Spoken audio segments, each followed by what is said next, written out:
आणि दुसऱ्या बाजूला जाताना मला एक गोष्ट मांडून जायची आहे की आपल्या विरोधात कोण आहे माहिती आपल्या सर्वांना? भाजप. RSS निवडणूक नाही लढत ना, निवडणूक लढत असते तिकडे पण हरवलं असतं. पण आपल्या समोरात रिंगणात कोण आहे? भाजप. आणि दुसऱ्या बाजूला कोण आहे? काँग्रेस नाही, दुसऱ्या बाजूला पण भाजपच आहे. कारण प्रणिती शिंदे या भाजपसाठी काम करतात ते आपल्या सर्वांना माहिती आहे. तुम्हाला एक आतली गोष्ट सांगू का? बाहेर जाऊन नाही सांगणार, नक्की स्वतःपर्यंतच ठेवायचं. तर आतली गोष्ट अशी आहे की ह्या निवडणुकीच्याच आधी प्रणिती शिंदे या भाजपमध्ये प्रवेश घेणार होत्या. ऑक्टोबर महिन्यातच घेणार होत्या, बरोबर की नाही?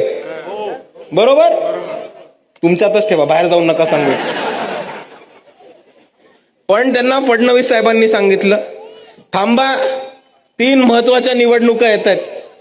नगरपालिका येते, महानगरपालिका येते आणि जिल्हा परिषदच्या निवडणुका येत आहेत.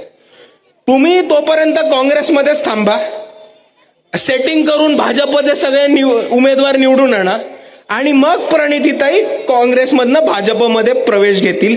अशी प्रणितीताईंची आणि फडणवीसांची डील झालेली आहे.